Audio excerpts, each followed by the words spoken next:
Let's talk about the melodic minor, maybe my favorite scale because it has so many applications as a substitution that we're going to get into here. What the melodic minor scale is simply a major scale with the third flatted, basic melodic minor arpeggio, major arpeggio with the third flatted. For those of you who have any kind of a classical background, you probably know that the melodic minor is a different scale descending than it is ascending. In classical music, the melodic minor on the way down is the Aeolian or natural minor with a flat 6 and a flat 7. And jazz musicians aren't smart enough to have another scale in two directions, so we're just going to keep it the same in both directions. Major scale with the third flatted, both up and down. So I'm going to demonstrate that for you and then talk a little bit about some applications over the minor chord. Here's a melodic minor scale in the key of C. 1, 2, flat 3, 4, 5, 6, 7, tonic. There it is. Basic melodic minor arpeggio is going to be a major arpeggio with the third flatted. So in this particular key, C, E flat, G, and B. So if you hear that in a couple of octaves, it's going to sound like this.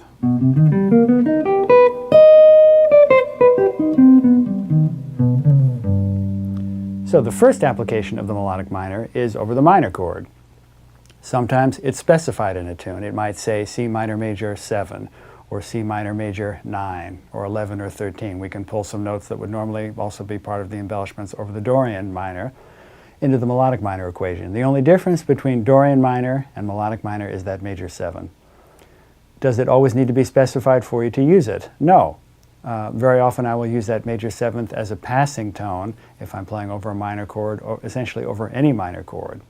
So a lead sheet might simply say C minor 7. I will interpret that as melodic minor, and if I'm hearing someone playing a Dorian minor chord, I won't linger on that B natural. I'll just use that as a passing tone either up to my tonic or back down to my minor 7.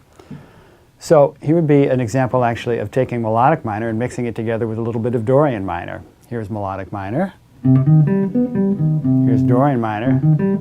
If I mix those two together,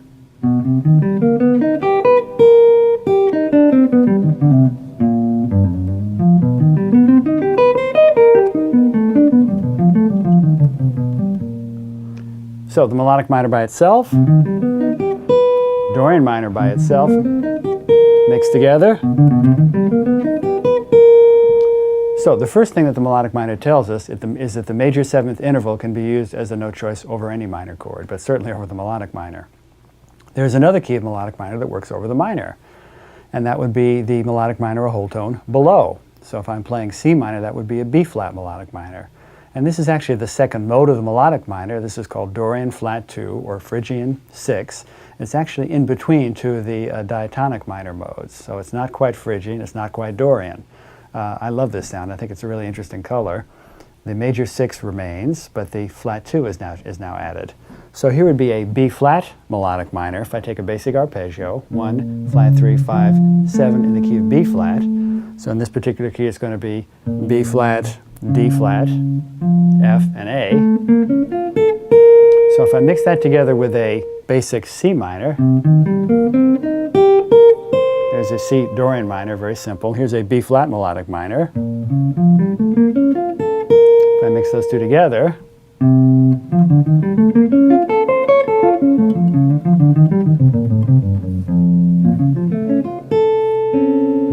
now I just played a B flat melodic minor chord, a minor 9, minor major 9 with a C in the bass. So we're kind of reimagining B flat melodic minor as a kind of C minor. It's basically a C Dorian that has a D flat in it, so we're calling that Dorian flat 2. So to recap, melodic minor certainly works over the minor, the key that we're in. So over C minor, C melodic minor of course is going to work. I can also use B flat melodic minor to generate a C minor that has a flat 2 in it, and I'll mix those together very often.